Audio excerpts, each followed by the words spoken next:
खरं तर असंविधानिक असं कुठलाही जी-आरला असं म्हणता येणार नाही. हाकेंनी पहिलं महाराष्ट्रातला जो अधिनियम 2012चा नियम आहे, तो आता माझ्या समोर आहे.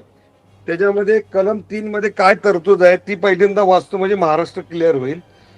अर्जदाराला कोणताही दस्तऐवज सादर करण्यात जर तो असमर्थ असेल, तर अशा बाबतीत अर्जदार आपल्या शपथपत्रामध्ये त्याविषयीचे कारण नमूद करेल आणि सक्षम प्राधिकारी त्याच्यावर विचार करेल, योग्य वाटेल असा गुणवत्तेवर त्या दाव्यावर निर्णय घेईल.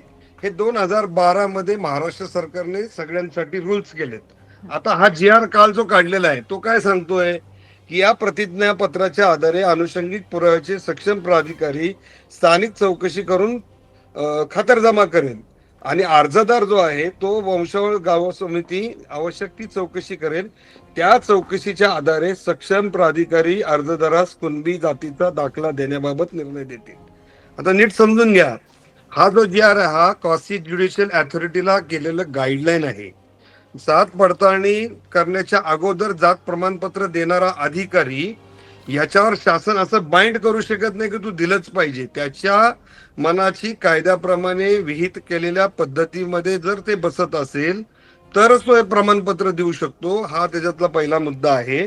मुळातच हा जी आर काढताना शासनाने जो राज्याचा 2012चा अधिनियम आहे, ह्या अधिनियमामध्ये जसं मागच्या वेळेस जरांगे पाटलांनी आंदोलन केल्यानंतर ते जे रूल्स मध्ये अमेंडमेंट करून ऍडिशनल डॉक्युमेंट ऍड केली, तशा पद्धतीने फक्त तुम्हाला गॅझेटियर ऍड करायचंय. पण माझा त्याच्या पुढचा प्रश्न सांगतो की गॅझेटियरनी फार मोठा इम्पॅक्ट पडणार आहे अशा प्रकारची जी भीती ह्या मंडळींनी जी घातलेली आहे, असं काहीही होणार नाही.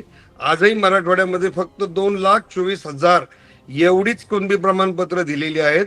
गेल्या 33 वर्षात फक्त 3363 दिली होती. त्यामुळे त्याच्यातनं आणलेली सुलभता म्हणजेच काहीतरी ओबीसीचं सगळं ओरबाडून घेतोय ते पण अमान्य आहे. आणि शेवटचा मुद्दा एकच सांगतो, Madhuri Patil versus state of Maharashtra जी आदिवासी विभागाची केस सर्वोच्च न्यायालयामध्ये ज्याच्यातनं जात पडताळणी आपल्याकडे नियम तयार झाले, ह्या केसमध्ये सर्वात जुने डॉक्युमेंटला प्रोबेटिव्ह व्हॅल्यू दिलेली आहे.